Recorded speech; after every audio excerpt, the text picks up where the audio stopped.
Donc, je commence par le cervelet. Donc, le cervelet, par définition, donc c'est une excroissance, placée excroissance du névrax, donc qui occupe la fosse cérébelleuse sous-tentorielle, donc c'est un organe sous-tentoriel. Lui est la partie correspondante du tronc cérébral. Donc, sur une coupe, voilà. Donc là, nous avons donc le cervelet en place. Là, c'est l'os occipital. L'os occipital. Là aussi, c'est le clévis ou le corps de l'os occipital.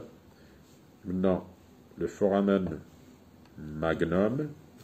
Et nous avons donc le pan, le bulbe, et en arrière, le cervelet qui forme le rhombe encéphale autour du quatrième ventricule. D'accord? Donc l'ensemble occupe la fosse cérébelleuse, la fosse sous-tentorielle. Donc là, c'est l'emplacement à peu près du cervelet sur une coupe. Narjou, notre modèle, donc, pâte à modeler. Donc nous avons les deux hémisphères cérébelleux séparés par le vermis, qui est une excroissance, donc c'est une éminence longitudinale, hein, en C. Donc je vais séparer les deux hémisphères cérébelleux pour montrer l'emplacement du vermis. Donc là, dans le vermis, donc en C, comme ça, ouvert en avant, là c'est la face ventrale, ouvert en avant, avec les deux cornes qui se présentent sur l'aine médiane de part et d'autre de cet espace HADA correspond au quatrième ventricule. Donc je vais remettre en place, voilà, les deux hémisphères avec le description. Donc le cervelet présente une face supérieure, une face postérieure et une face ventrale. La face ventrale qui présente donc l'échancrure correspond au quatrième ventricule. Donc je vais mettre en place sur la face ventrale l'emplacement donc latéralement le pédoncule cérébelleux. Voilà, les pédoncules cérébelleux moyen et supérieur.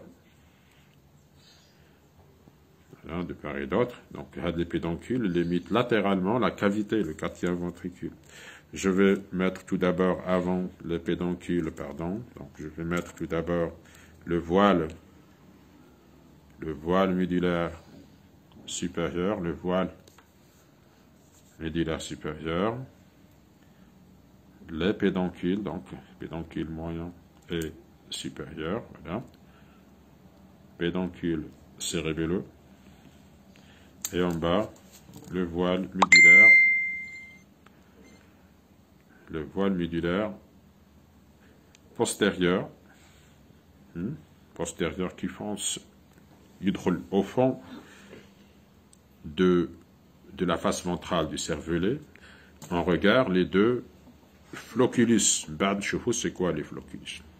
À la hauteur des deux floculus.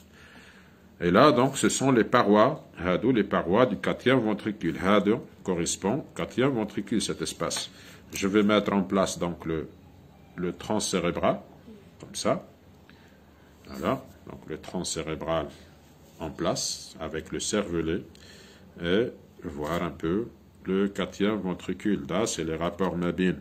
Le tronc cérébral, les pédoncules cérébelleux et la face ventrale du cervelet. Donc là, nous avons le quatrième ventricule, voilà, le quatrième ventricule, avec limité donc en arrière et en bas, le voile médulaire inférieur, en bleu, en vert, pardon, le voile médulaire supérieur. Le voile médulaire inférieur et supérieur, c'est bon. Donc le voile médulaire supérieur il est de nature nerveuse. C'est la substance blanche qui relie les deux pédoncules cérébelleux supérieurs, le voile. Par contre, pour le voile médulaire postérieur et inférieur, c'est le même.